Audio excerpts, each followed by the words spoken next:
The Statement of Randolph Carter by HP Lovecraft.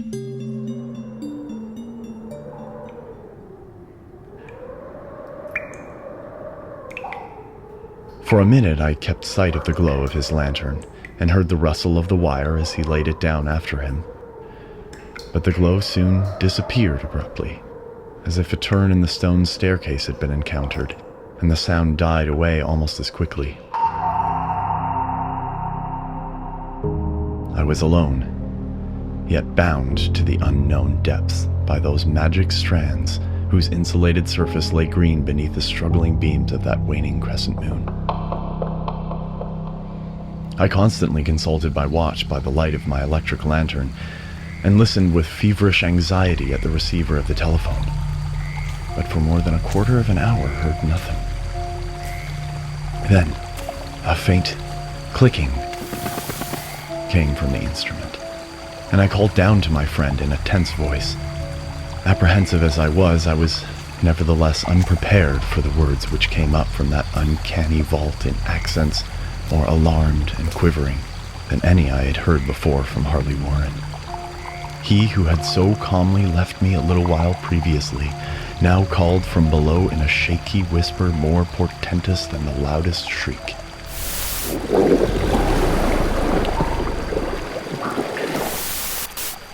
God, if you could see what I am seeing. I could not answer. Speechless, I could only wait. Then came the frenzied tones again. Carter, it's terrible, monstrous, unbelievable. This time, my voice did not fail me, and I poured into the transmitter a flood of excited questions. Terrified, I continued to repeat, "Warren, what is it? What is it?" Once more came the voice of my friend, still hoarse with fear, and now apparently tinged with despair.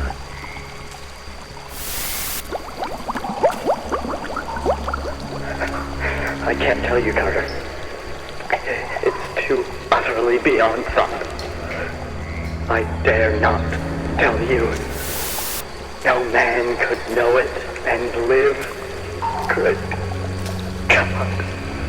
I never dreamed of this.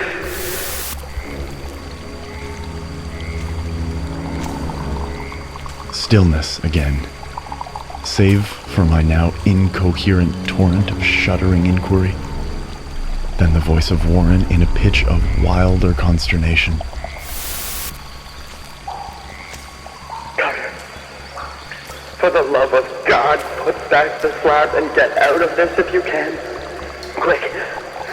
Leave everything else and make for the outside. It's your only chance. Do as I say, and don't ask me to explain. I heard, yet was able only to repeat my frantic questions. Around me were the tombs and the darkness and the shadows.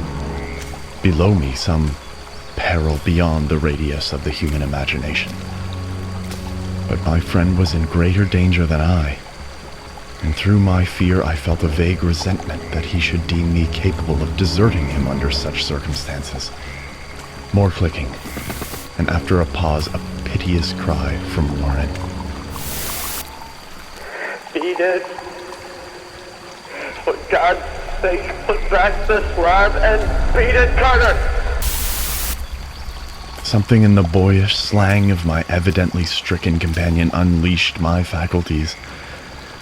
I formed and shouted a resolution, "Warren, brace up, I'm coming down!" But at this offer, the tone of my auditor changed to a scream of utter despair. Don't! You can't understand, it's too late! And my own fault. Put back the slab and run. There's nothing else you or anyone can do now. The tone changed again, this time acquiring a softer quality, as of hopeless resignation. yet it remained tense through anxiety for me. Quick! Before it's too late! I tried not to heed him, tried to break through the paralysis which held me, and to fulfill my vow to rush down to his aid. But his next whisper found me still held inert in the chains of stark horror. Carter, hurry! It's no use. You must go. Better one than two. The slab.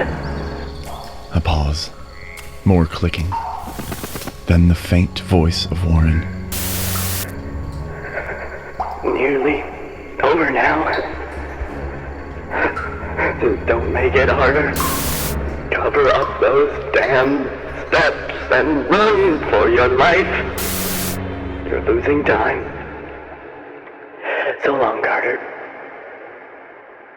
Won't see you again. Here Warren's whisper swelled into a cry that gradually rose to a shriek fraught with all the horror of the ages. Curse these hellish things! Legions, my God! Beat it! Beat it! Beat it!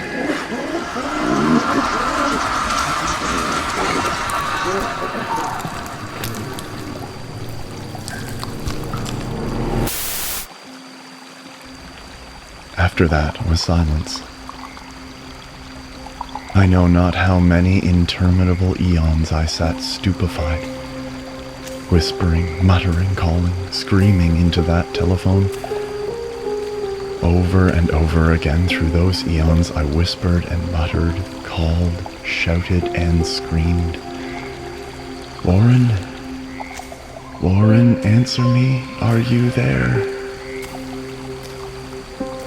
And then there came to me the crowning horror of all. The unbelievable, unthinkable, almost unmentionable thing.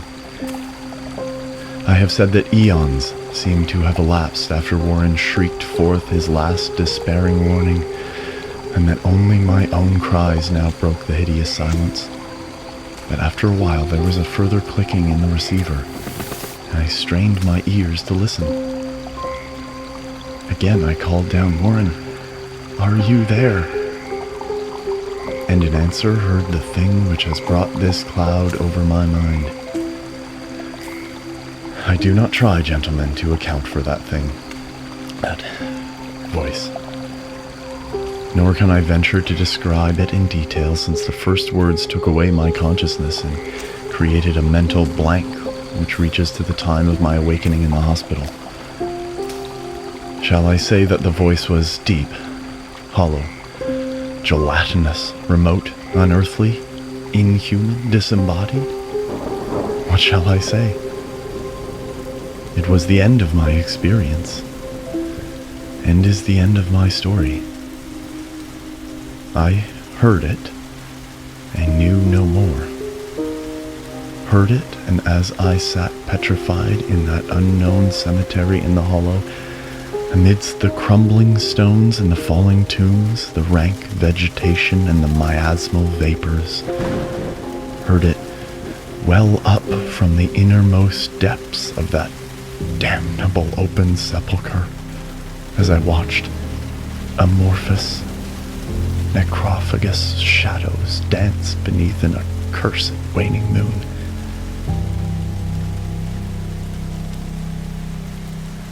And this is what it said.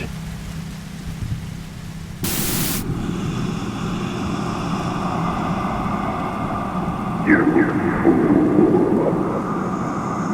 Warren is